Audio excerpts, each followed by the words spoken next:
Today on The Big Picture, aliens, UFOs, reverse engineering, whistleblowers, aliens. Some of them even crashing into people's yards. What is the truth? Can we believe what we've been told? Can we believe the media once and for all when we usually don't? Our guest today, Stan Deyo, knows the answers. Stan has worked in these agencies. He has witnessed with his own eyes many of the things that are being discussed. He knows the truth. And if you want to know the truth, are we alone? Is there anything out there? Do we have the crafts in possession and even bodies? Stan will tell us because he's lived it and he's been there. All that and more today on The Big Picture, right after this.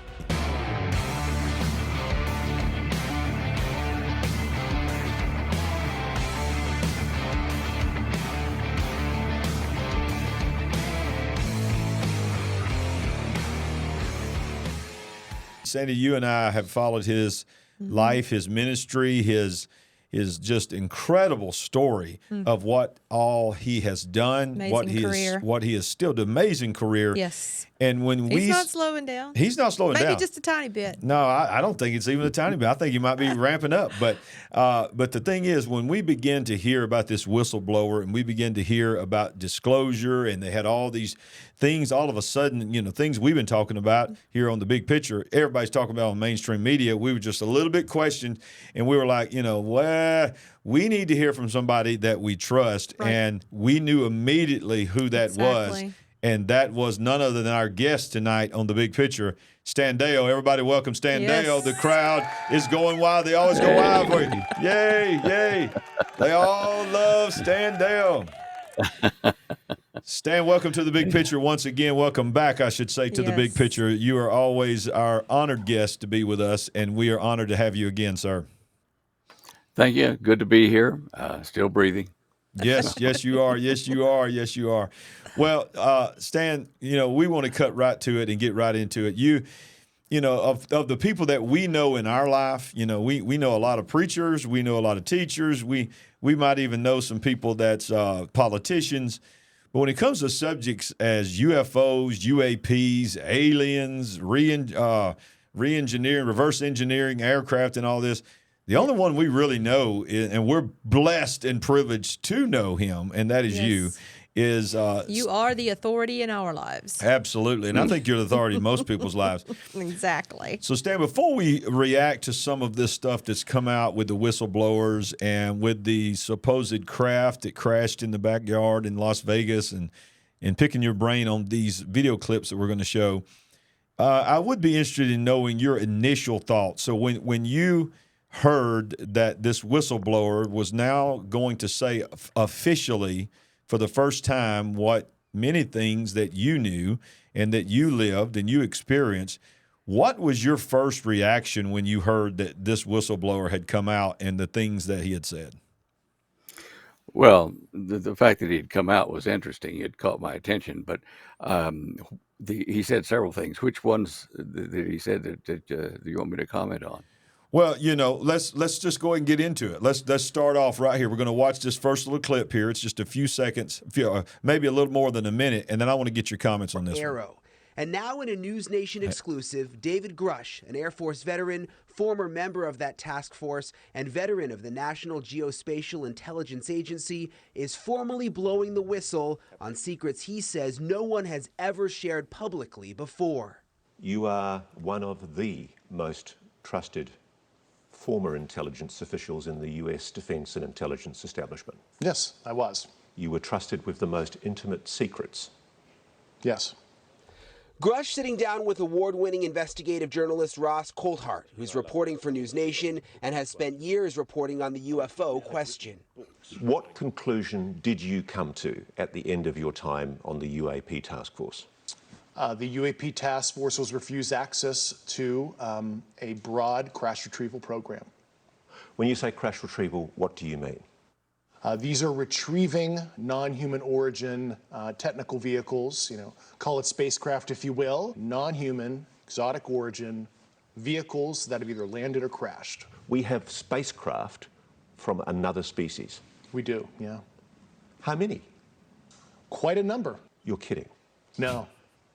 I thought it was totally nuts, and I thought at first I was being deceived. It was a ruse. People started confiding in me. They approached me. I have plenty of current and former senior intelligence officers that came to me, many of which I knew almost my whole career, that confided in me they were a part of a program. They named the program. I've never heard of it. And they told me, based on their oral testimony, and they provided me documents and other proof, that there was, in fact, a program that the UAP task force was not read into. Grush So that's my first thing I want to get a response from you. All of this that he's saying was not that there was a section, the majority section of our U.S. government, including the president and Congress, was not read into, but this was commonly known inside those that were in that world. So what's your first initial thoughts of when he admits many of the things that you've been talking about for many, even decades? What was your thoughts on that?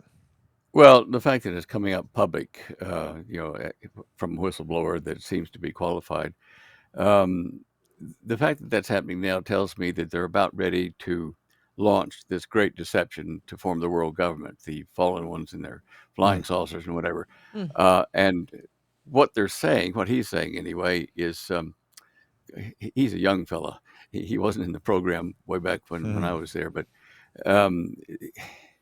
it's kind of a sanitized version of what they're going to give to the public about what really went on in the background. But we had Russia, Canada, Great Britain, Australia, New Zealand. We had all, and part of Germany too as well, all of them involved in this transcontinental cover-up and interaction with an alien or fallen angel type group back then. And that was, when I say back then, that was in the early 70s.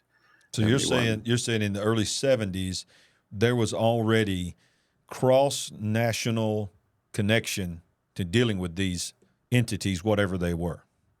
Yes. Yeah. I'm watching that revelation there from that fellow, that whistleblower. As I said, it just seems so fresh and very limited in what he said that it lets me believe that they're programming the people that are watching that for an eventual full disclosure and saying, they are here, we need to deal with it, and that kind of stuff. Yeah, that was my question, Sandy. You jump in. We initially thought, if he's saying this, even though he's saying he's under the whistleblower protection, fears for his life and so forth, it's almost comes across to us, and we want to get your opinion.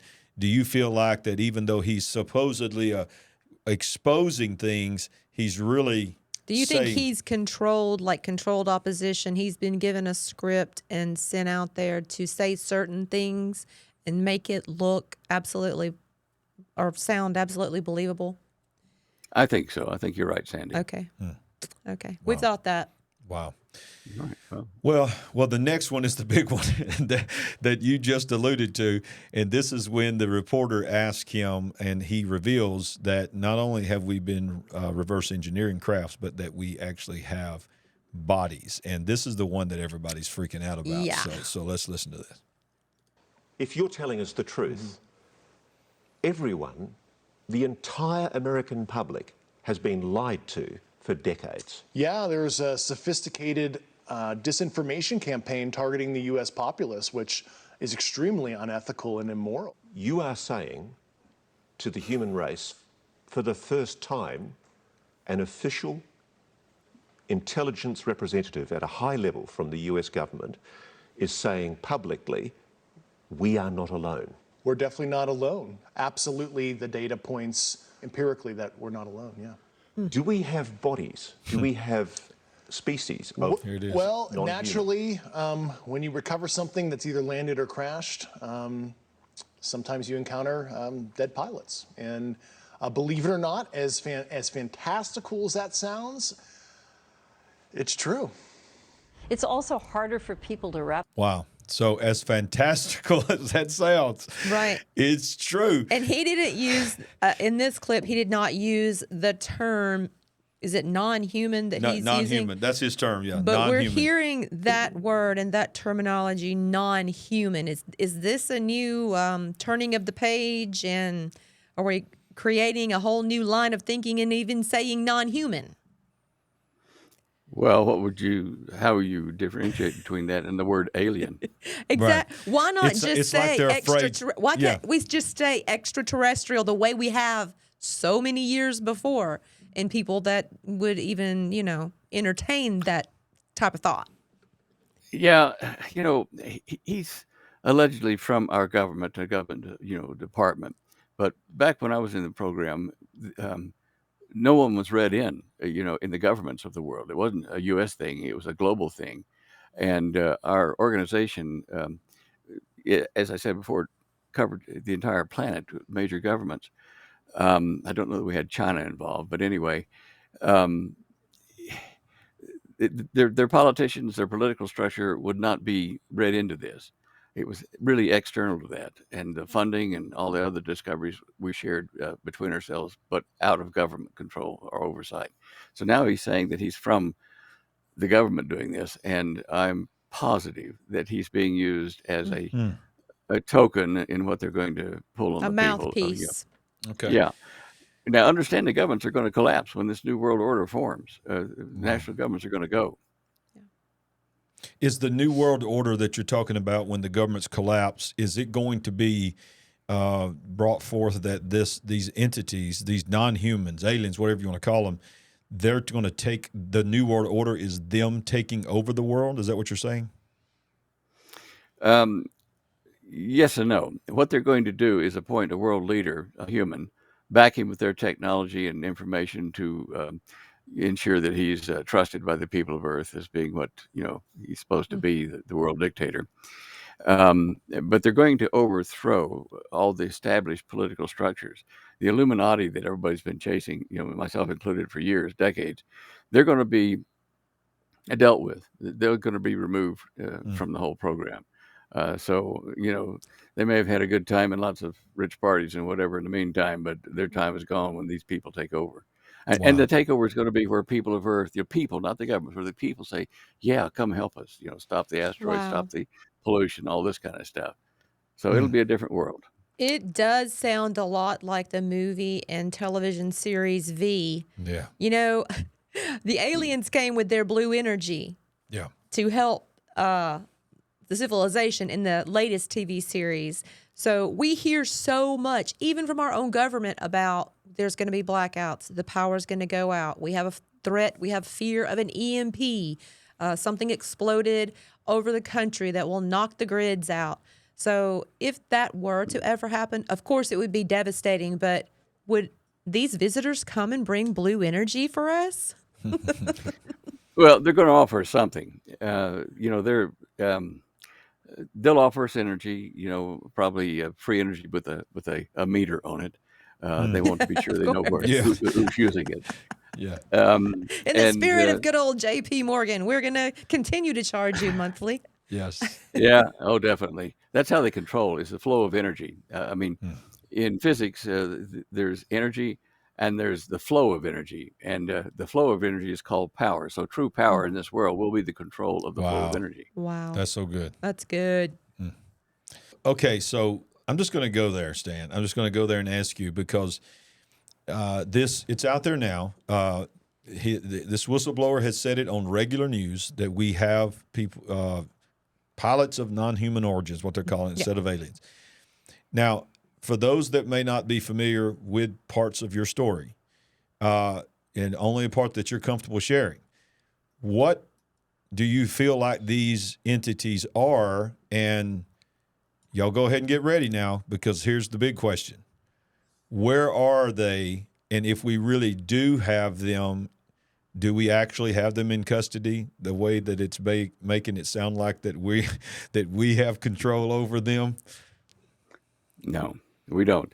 Look, in the program that I was in the early 70s, okay, we still had them under control in underground bases at Antarctica, Australia, and various other places.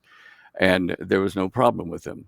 But toward the middle of the 70s, around 1974, 75, the alien, quote, fallen angels, whatever you want to call them, these non-humans, that we had built these bases for and stocked them with equipment and supplies they needed to expand their ability to manufacture and develop. these aliens said, okay, we're through with you now. Thank you very much for helping us. We've given you anti-gravity and a couple other things. And so now get out of our base. It's ours. And so there was a conflict. There were shooting conflicts. People died on both sides. And this was toward the end of the 70s. Now, since then, they developed their technology way further than ours very rapidly, because they knew when they were cast out from the parallel universe, which the Bible speaks of the heavens, when they were cast here to earth through portals and whatever, they couldn't bring everything with them. So they needed us to help them set up manufacturing and developments that would allow them to develop technologies like they had in the heavens. Some of them wouldn't work here, but anyway, they had the knowledge of what they needed. And they had to wait until humanity was, mining various minerals and refining stuff and could produce wires and all kinds of stuff they would need before they could actually get us to give them a base and stock them with the equipment they needed. And they're preparing for a war, not with us, but with where they came from. In the Bible, it's the war between God and Satan, and it will be fought out here. The last part of it here on this planet, in this alternate universe, or alternate virtual reality that God created that we live in. So what they do now is they virtually run the show in the background, and if we make a craft that's anti-gravity or do something exotic, it's only with their permission. Well, that's what I was going to ask you. Yeah, that was my question, is if when you hear about UAPs versus UFOs, you hear that people are beginning to say, a UAP is man-made, a UFO is non-man-made, is what we keep hearing. But you're saying that whatever we see that anybody ever says, hey, that's ours, like in this whistleblower conference we were talking about off the air, a lot of those military guys was talking about the things that they were able to see that was told to them, this is ours, we made this. But you're saying that even though we're saying this is ours, we're only able to do what they're allowing us to do. Is that what you're saying? That's correct, because the real control of this planet is in the hands of Satan, as the Bible says. It's his domain since Adam fell from grace. And so until Jesus returns to the planet to put it back in order and get rid of Satan and his minions and lock them up for the final judgment, until that time, Satan is running the game here, preparing for this last conflict with Jesus in the Armageddon war that's coming. Which at this rate is probably within the next 10 years or less, maybe 7. Wow. We're very close. So and understand these guys, mentally they're way ahead of us, way ahead. Right. The technology they know, the plans they know about how everything works in our virtual reality are so far ahead of ours that we couldn't hiccup without them knowing about it. Sure. Using energy collectors from the atmosphere, anti-gravity craft, these things all make a signature that can be picked up by their technology. So they know where you are, what you're doing. And so we're not going to beat them by ourselves. It's going to take a removal of our army, the rapture it's called, catch us off, get us armed and educated about how to fight when they come back, when we all come back together to fight the final battles with him, and then to restore the planet. It's not going to be the end of Earth. It'll just be the end of the age of. My goodness. Yes, that's deep. That's powerful. So, Sandy, I think you had a question. So I just want to expound on what you were already talking about, Mr. Deyo. So you were talking about in the mid-'70s where control was lost of a base, and basically the entities took control. They had everything they wanted, and they could move everyone else out of the way. So was this in Antarctica, or what specific location are you talking about with those bases?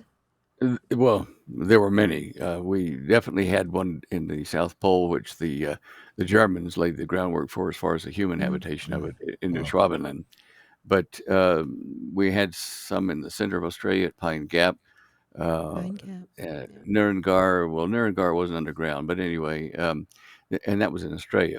But there have been other bases that we heard about, like in Arizona, New Mexico, in that area, in the corner there between Arizona and New Mexico. So you fully align yourself with the stories that Phil Schneider told of the Dulce bases and the wars or whatever battles that went on there, and how he lost several of his fingers from his hand and all of that. I don't know his personal story, but the whole concept of the Dulce base, yeah, that's correct. Okay. And when I was having lunch with Sir John Williams down in Australia, he was my control agent there in 1970, 73, 74, 73, I think it was. We were having lunch, and that was the first time I heard about this conflict with the aliens. He said, they're moving us out. They're coming for us. And Wow. so he was talking about losing control of these bases that we had built Right. for them. I think the And- term he used was they're moving in on us, I think was what he said. And your mind couldn't say. even conceive what he was talking about at that point, could you? That's crazy. No. Crazy. Later I did find out what he meant, but in fact, when I asked what he was talking to Sir Henry, who was at the table too, and I said, well, what do you mean they, I said, you mean like the European Economic Community? Because I was still thinking normal world. Right. We were having lunch in the Power Center for Australia there in Melbourne at the Melbourne Club, the conservative center. And so that's how I couched my question. And it was like I'd, said a 4-letter word too loud at the table. Everybody just kind of went quiet. And Sir John turns to Henry and he says, well, I'll see you at the property this weekend. We're taking some hunting and fishing. And so, yeah. Shift. Oh my goodness. Yeah. Well, when Yeah. you're talking about the Wow. Germans and what they were doing in Antarctica, is that base 211? Is that what you were talking about? Or they probably had 211, sorry. I what do you hear mean? talk about base 211 that the Germans established in Antarctica as part of some of the things that they were doing. But I'm sure there were multiple bases, There could even have in been. Antarctica. Yeah, well, see, some of the places in Antarctica, they're under the ice, a mile under, and they're sealed off, and they can be warm inside, and Yeah. have flowing water and that kind of stuff. But before we entered World War II with the Germans, they had already started taking ships down to the Antarctica to New Schwabenland, which was under the ice, and so after the war, there were probably a lot of them still there, and that's probably what Admiral Byrd ran into when he went down there. Sure. And okay, did we make a deal with the aliens, or had they already made a deal with the Germans who were down there? I don't know. Wow. But yeah, that was. What do you And think? now that, Go ahead. well, even now, then the South Pole is in trouble in essence because they're saying it's because of warming from volcanic processes underneath Antarctica, Yeah. but also because they're saying they think the crust of the earth is stretching a bit and pulling the ice apart and cracking off, calving off icebergs. Things are changing down there. Yeah. Yes. Well, you said earlier you were talking about things that these entities would know in advance if we're doing something electromagnetically, these kind of things. What do you think about what people are saying that the reason we began to really hear about these episodes in the late 30s, 40s, and even 50s is that the development of the atomic bomb, the development of nuclear weapons are, when they're tested, it disrupts their ability to navigate and all of that, and that is what drew them here.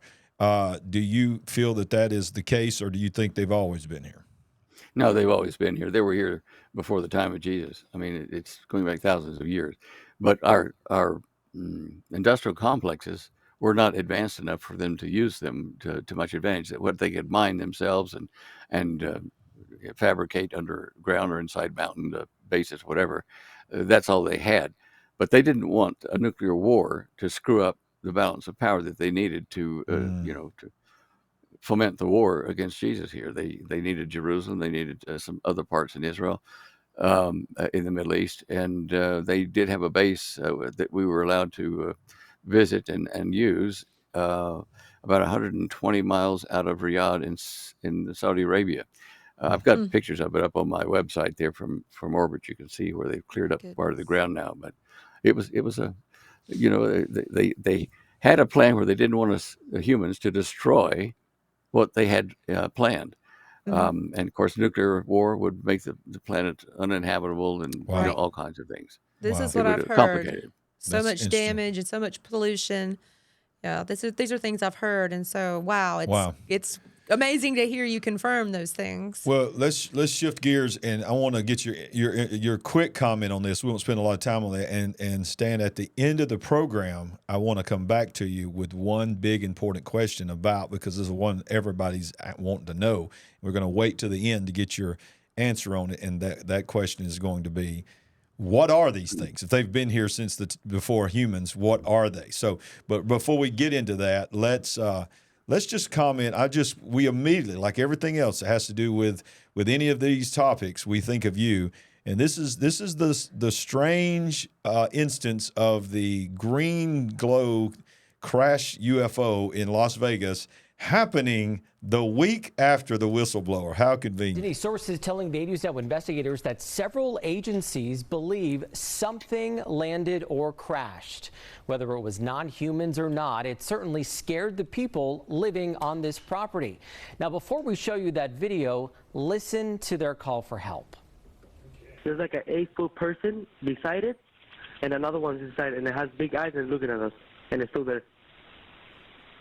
Okay, where is this on your property? In my backyard.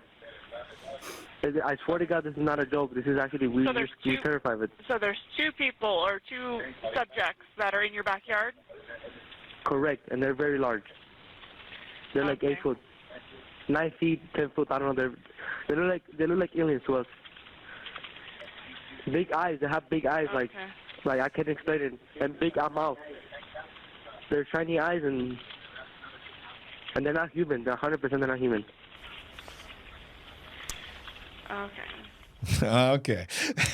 100%. That lady was like, okay, what are we dealing with here? There's that term again. Not that this kid would know to say the same words. Non-human, not human. Yeah. And then, of course, right after that, they showed the police coming with their body cam. And what really makes it mysterious is just as they're going in the backyard, the whole left side of the video is blacked out, and the reporter says, and Metro has blacked out the portion of the yard because it's private property. So, all right. So what's your initial thoughts hearing this teenage guy talking about this large entity in his backyard? What were you thinking when you saw that? Well, I tongue-in-cheek a bit, because some of the other car video and stuff that I've seen on that showed this green ball of light, yes, crashing down straight down to the earth. Now, we can have meteorites when they strike the earth arrive that way, and the green glow is from the ionized nitrogen in the atmosphere. So was it a natural phenomenon, and this kid just took advantage of it? I don't know. The fact that they blacked out part of the image on the body cam, was that dramatic emphasis? I don't know. It as you say, it's convenient that this happened so close to the whistleblower. I mean, it's just convenient. Very convenient. Yes. And it does, you just, everybody I've heard analyzing this keeps saying the family seems genuine. The family seems like doesn't sound like they're trying to bring a hoax, because, there's things they look for when somebody's hyping up a hoax. And so, in this day and time, is it like this, Dan? Do we just really doubt anything we hear on major media when it comes to this subject?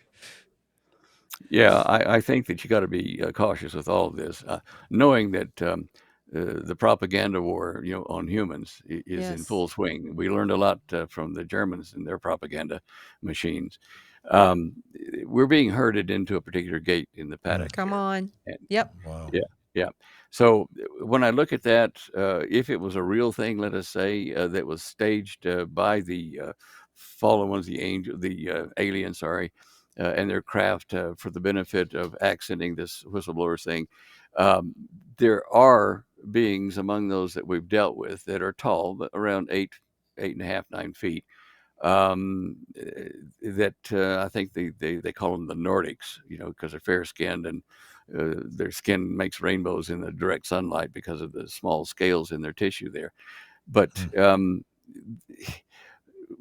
yeah, I think that those things are being done on purpose, if they happened at all. If not, then it was manufactured for the press to spread this, to get people's attention to the fact that they are here. And gosh, we don't know that much about it. We have to understand, and when they've been here for 60, 70 years, there's not a lot left to understand if you've been dealing with them. Yeah, yeah. Wow.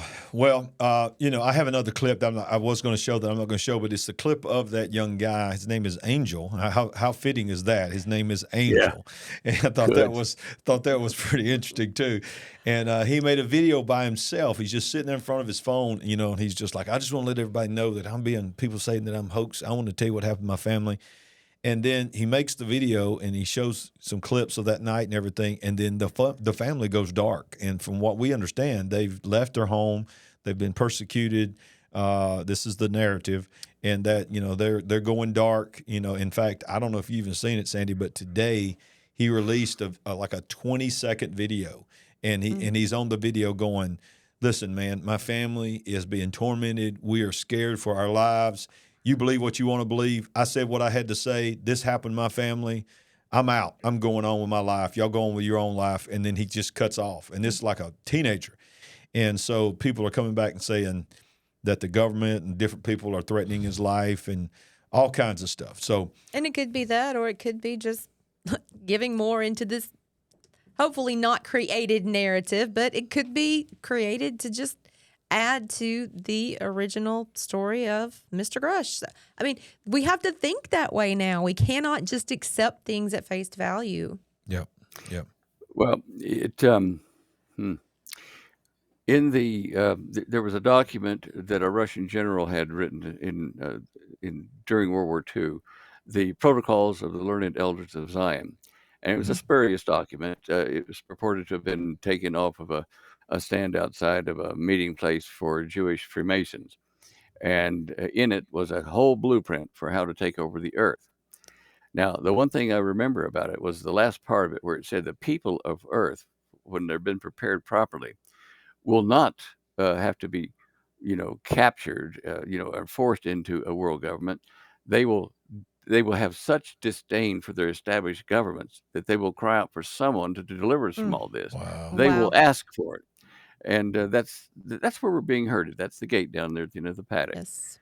We're being conditioned to want this. And I even said just at our church recently that I feel like that part of that herding that you're talking about, what we just came through globally with the pandemic and the things that happened and all the lockdowns, the freedoms, and it just shifted the mentality of the world. It just feels like everybody's mind just came out of that differently. And it's like now they're just open to anything things you used to just dream about, have nightmares about, whatever. They're just open to anything other than God. And it's like this whole world is on a breakneck speed, preparing itself for what you're saying. And I like the wording that you're using. We're being herded into a gate.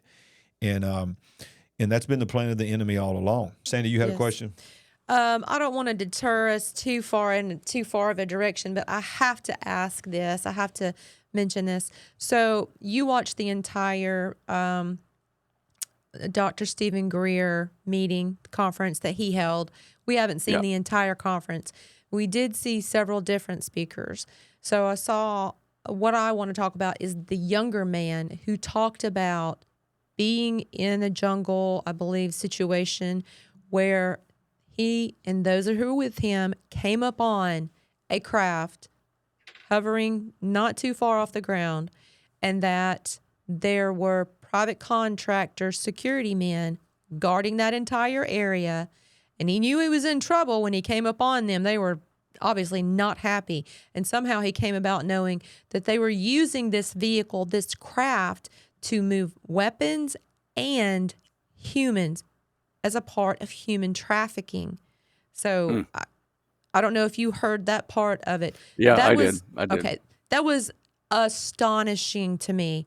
I mean, I had never considered the facet of using those types of vehicles for anything like that. But I guess, it's going on. Why not use that technology to help you implement this? So I want to add to that this. These craft came to Earth, crashed at Earth, whatever. Our government supposedly retrieved the craft. Did our government turn this technology over to private corporations to do back engineering, to explore every technology that were inside and had anything to do with these craft. And the private corporations are actually who are taking the bulk of this technology and using it. Yeah. Oh, yeah, Wow. yeah, Wow. definitely. I remember when I was down in Australia, oh gosh, in the 80s, I think, we, through my former security guard there with the project, who lived there in Perth, we found out that a private corporation over in New Zealand had saved a lot of money for the company by bringing in some technology that we obtained that way. And it was a high voltage, high frequency plasma cutter, had two poles like this, and you could the beam would go in between them and move down and make slices in this particular case rather than patterns. And they had a large ocean liner over there that had a problem. They built the whole thing, it was all ready to go, but the shaft was too long for the propeller.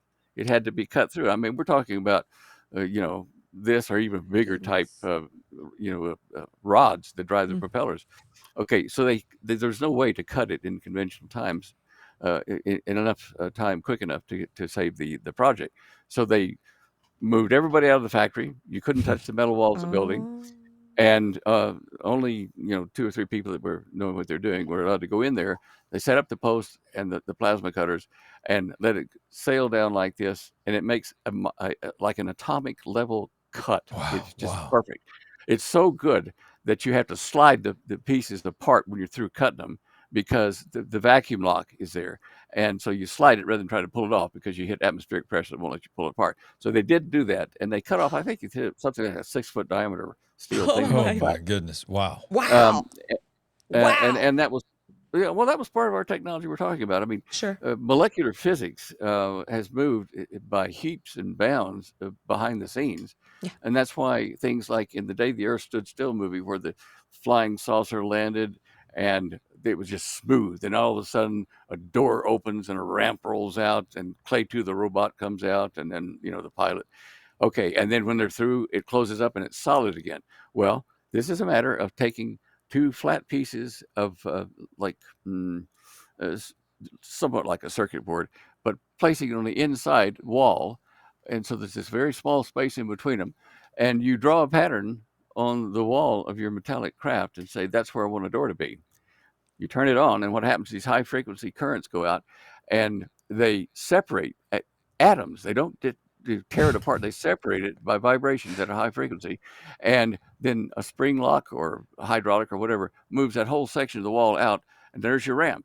And when you're through and you want to put it back together again, you bring it back up, line them up, push the thing so it's half out of phase, and it locks the atoms back together again. It's good as new.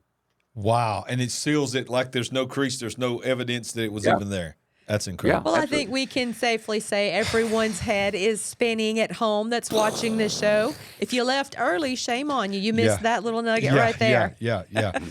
So the $1 million question, Stan, is this: when you began to be exposed to this and you begin to hear the truth, and along your journey, and you can read all about his journey on his website that we'll talk about at the end. Many documentaries while you were there in Australia that you made explaining a lot of this, what you could say. At what point did you figure out what this is, what these are, and then, you became a believer, a strong believer. You're a man of God, and I hear you continuously say that you're referring to these as enemies of Jesus. So, Stan, can you just at your comfortable level of speaking, just look into that camera of the big picture viewers, and because if we don't, this is what we said the other night. People are complaining. Can you believe this? I mean, I know you will, because we're pastors. They're like, why are you talking about UFOs? Why are you talking about all this tinfoil hat stuff, and instead of just talking about the Bible and all this kind of stuff? And this is what we told them. Well, everything we do, we're going to do it through the Word of God. We're going to do it through Scripture. But if we don't share the truth, then the world is going to only hear the narrative that we're talking about. So help us understand, Stan, what are we dealing with? Who are they? And where did they come from? All right.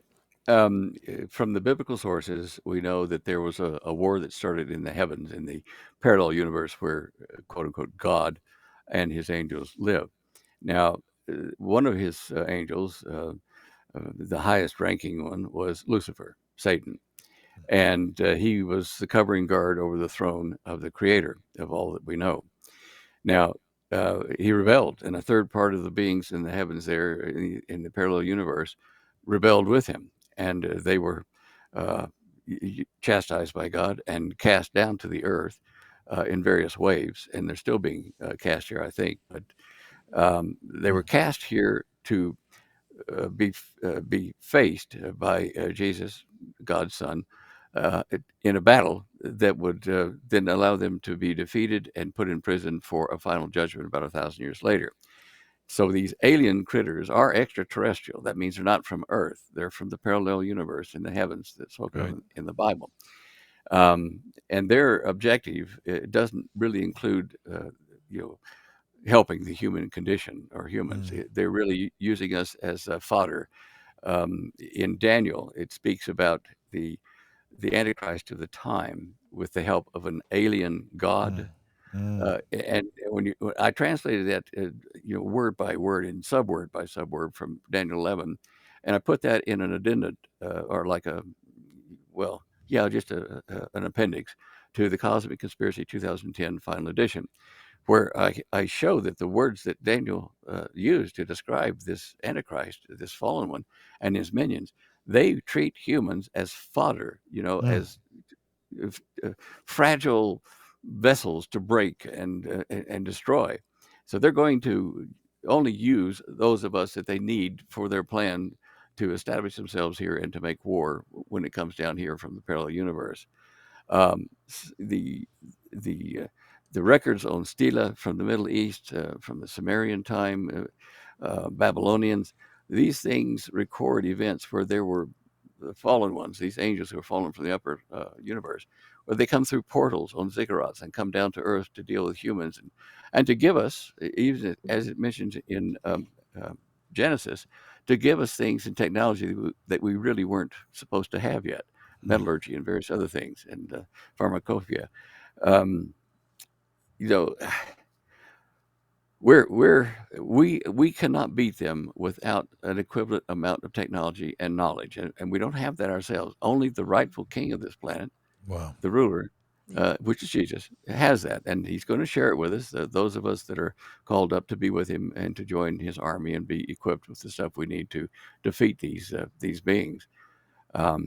So a lot of people would be frustrated and will be frustrated here who try to figure out ways to beat the established alien order here, the fallen ones, because they just won't be able to get a step up. It's too great a gap in technology. That's so interesting. That is so interesting. Where do you think this plays into everything that you just said to Genesis chapter 6 with the sons of God, the angels marrying the daughters of men? What is, brought forth the giants, the Nephilim, and all of that? Are we also dealing with that? Is that a part of what you're talking about? Is that really the entities, the disembodied spirits of the Nephilim that you hear teaching on? And so are we dealing with fallen angels and disembodied spirits? Oh, yeah, I think so, because, demon possession is rampant in the world today. Yes. A lot of the high density of it is over like in the Middle East, in India, Pakistan, those areas there where they deal with some very naughty, paranormal things. But that's them. The giants were a remnant of the crossbreeding and the genetic manipulation that occurred in before the flood in the Middle East, in Saudi Arabia, and along the Levant, where Israel is. And the flood didn't kill them all. And that's why Joshua, when he brought Israel into the promised land, was told by God to go and kill certain tribes. Yes. Kill the adults, the babies, the animals, everything that had living tissue, kill it, because they had polluted DNA manipulation. They could not allow it to survive. These weren't normal people. Right. And the giants were there in the Palestine area. They were Israel now. They were there in across the Jordan from there, just south of the of where Syria borders to Jordan, and it was the king of Og. That land was called Og. Yes. Sorry, Bashan. Sorry, the king was Og, the king of Bashan, and they had giants all over there. But that whole area was covered after that with magma flows from 13 volcanoes and sealed them all off. Now then, without Satan's help or anything else, we have our own human doctors researching how to create embryos without an egg or a sperm. I mean, it's just in the news this week. So we're following in the footsteps of these people. Yeah. And that was called Atlantis in the legends of the of the Greeks. That was Saudi Arabia, and the evidence is there. Some of the names are still there, like the city of Gadara was mentioned in Atlantis. In the protocols there. But anyway, these things are going to come again. Whether we have giants yet or not, I don't know. There's been reports of one over in Afghanistan, I think in the mountains, that the military took on here in the last decade or so. Whether that's a survivor of the first offense or whether it's being done in these abductions where they artificially inseminate the women that they bring in with something. Yeah, I don't know. But something is happening, genetic modification. And it's odd that the bones of the giants in the Mediterranean, around that whole area, which was where Atlantis was, reached out to have its bases there. The Catholic Church has come in every time they've found a graveyard full of giant bones. They built a church on top of it and buried it. Yeah. Wow. Exactly. Think about that. Yeah. You got to wonder why. I mean, you got to wonder why. Right. Yeah, yeah, that's a big one because we've been talking about that. We try our best to tell everybody that we're not anti-Catholic, we're not anti all of that. We know that there's people that but we've heard this over and over. We've heard the same thing about Peru. Yeah, that this would happen in Peru and other parts of the world. So, and it's amazing to me. I've told her I've been to Peru many times. Our church goes to Peru every year, and every time I go, I talk to people that lived their whole life there, pastors, and I ask them about the historic nature of Peru, these gigantic, monolithic things that a regular human being at that time could not do. And I'll say something like, "Do you think there was a race of giants or some kind of entity or something?" And they'll just this is how humans buy into the narrative. They'll just be like, "Giants? What?" What? I mean, they're just like deer in the headlights. It's like they've just never heard in Peru. Yeah, it's amazing.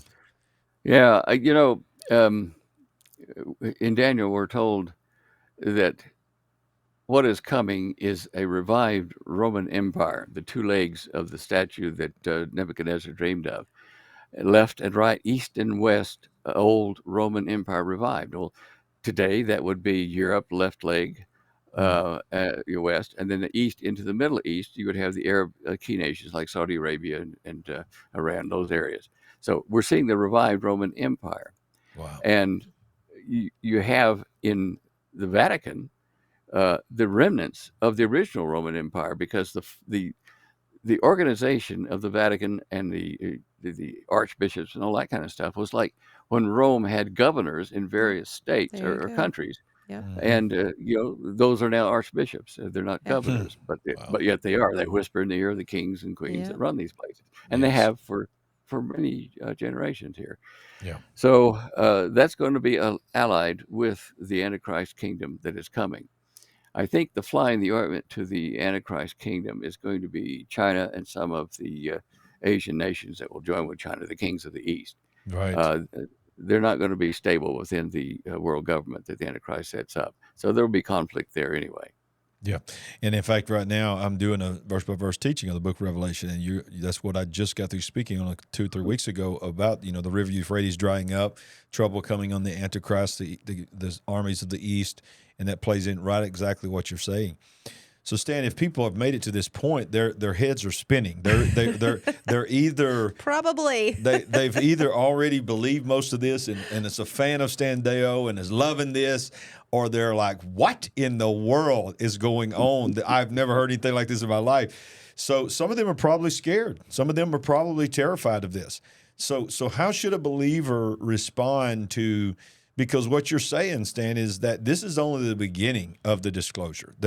We're about to start hearing some very alarming things coming from powerful voices as they begin to roll out. Our saviors are here, Right. but it's not Jesus, and it's going to be it's going to strike fear in the hearts of a lot of people that don't have a solid faith. I mean, how should we respond to what we know is coming? Well, there's how do we respond as Christians, real believers, and how do we respond to people who are not yet there believing? There are two classes of people. To the Christians who understand that it's going to be a rapture of the church up out of here before the tribulation really gets underway, and to be with the Lord, to be given a new body and trained to fight in this war. For those people, don't be afraid. Be extra vigilant in your outreach and your witness to those who are either weak Christians or not Christian at all, and explain to them why this has to happen. Now, like Sandy said about the series V, the movie V, watching that, I encourage that, especially the original movie, because it was a secular attempt, and a good one, to explain what Revelation is talking about a great deception coming upon earth, and it uses a lot of things that are actually linked to biblical prophecy about the blood of Jesus and everything else. It's hidden within that whole script of that thing. So I used to use that movie. In fact, I would hire it and have home meetings and school meetings, show the movie, and then explain the similarity between that and what the Bible said is coming. Wow. And we must tell these things to people who are not yet Christian, who are not full Christians even, or not waked up, or not born again. We must share that with them so that if they are unfortunate enough to be left here on earth to face what is coming, that they will know where it's coming from, and there will be ways to deal with it. But we're telling in advance to prove the point before it happens, and the aliens are here, the world government is set up. If we were to come out at that time and say, "Oh, don't trust them; they're bad guys," Right. it would be too late. You have to do this in advance, prophetically. You have to do that in advance, so they have it in their mind. Say, "Well, the Bible that they used predicted this time, and here it is. It's not sour grapes. It's a fact." That is so good. That is so powerful, Sandy, what he just said. What a great point, Stan, is that if we wait to address this, when it happens, it's going to sound like we've just adjusted our theology at the last minute to try to match what's going on. But if we can prove through the Bible that this is what it really has always been, then people can come back to the gospel as the answer. Absolutely. That is awesome. Yes, it is. And it'll be tough to do it during the tribulation period after the bride, the church, has been raptured out of here. Yeah. It'll be tough because at that time, being a Christian will mean that you won't take the number of the economic system of the planet, and you won't be able to own property, pay taxes, earn income, anything else. When they catch you, they're going to chop your head off probably on TV and say, "This is what happened to you people that don't swear your allegiance to us." Yeah. And the useless eaters will be the Christians, and they will be the enemy of the people at that time. Wow. Woo, man. You got any closing thoughts, Sandy? What a show. What a show. This is amazing. I do want to mention one. Go ahead. Go ahead, Mr. Deyo. Go ahead, sir. One thing I would stress here, I did have a dream vision a few years back about the believers during the tribulation. There was a group of them, maybe 8, 9 of them, that were out in the boonies in a kind of a log cabin type environment because they didn't have a number. And there were empty wooden bowls sitting on a table like where you would eat, but they were empty. And so they sat down and prayed, and food appeared in all the bowls. So I suspect that there will be help from Jesus or from the Holy Spirit during that time. He never leaves the world without a witness, so. No, absolutely. My absolutely. goodness. And I've told people all the time, you're going to have the 144,000 here. You're going to have the 2 witnesses. And the Bible talks about there's a number that can't be numbered of the tribulation saints. But what you're saying is don't put your stock in the fact that you think you're going to be able to ride this thing out, because the chances are you got a lot better chance of getting your heart to Jesus on this side of the tribulation period than after. Wow, Stan. Well, look, Stan, this is the beginning. We made a decision. This is not all we're talking about, obviously, on the big picture, but we made the decision that, hey, it's important for our people to hear from voices that are not just experts, but that are coming from a biblical view of the world as well. And there's none better than Stan Deyo. And we appreciate everything you mean to us. Thank God that we were able to connect with you in our lives. We feel honored to have you on our show, honored for your wisdom. And, of course, we appreciate Holly and all that she does, because we understand there's no Stan Deyo without Holly. We all know that. So, and there's certainly no standeyo.com and all of that. So we look forward to one day, just one day, even if for a second, we're going to pull her out from behind the scenes, and maybe we can let everybody know. I'd like to see that too. Yeah. We love you, Miss Holly. If you could hear us, thank you. We look forward to meeting you one day. Yes, she's listening. Well, Stan, thank you for being on the big picture. We will certainly do this again. Another mind-blowing episode. Absolutely. Thank you so much. And one Adam here, before we went on to recording this, remember that Greer documentary you're talking about? You can go to our website, standeyo.com, and then go to show images. It's a link under that microphone for YouTube. Go there and go down about midway, and you'll see the slides I put in that link to the Greer documentary. And one thing that I was surprised to see in the middle of it is one of the whistleblowers, if you wish, Lieutenant Colonel Donald Heckert. He was mountain man. He was a football player. He was my roommate at the academy. And he's giving a lot of testimony at this to support the need to expose all this. So it was all home week there. But anyway, go to show images, and you can see the whole thing. Just to let you know what it looks like, go to show images, and you'll see all of his images. Go down, go down a little bit further. Okay, there you go. You see Dr. Greer. And all those pictures, you can see the pictures there. They're taken from the video. But click on any one of those in the text, and it'll take you to the whole thing. Sit there and watch it. It's part of the conditioning. Okay. Wow. Yeah. Wow. That's awesome. Well, hey, we appreciate it, and we will have all of this linked down below for you to easily, everyone, go directly to these links to standeyo.com. You can connect with him, buy his products there, see wherever else he's going to be on video and audio podcast. I would even say recommend to check your show with Jug Hagman out. Absolutely. I'll be watching that. Let me add something to that. Okay. I don't know whether you heard this on Doug's show last month, but we've been thinking about reviving the Art Bell type show. And my goodness. And I'll play the part of Art Bell, and we'll have guests on. And we're trying to set it all up now. There's a lot of paperwork and legal stuff to do. But wow. You'll join, will you? Okay. So we're all in. I mean, in Art's day, we could only hear. You couldn't see images and pictures that we can now throw up in the various media that we have.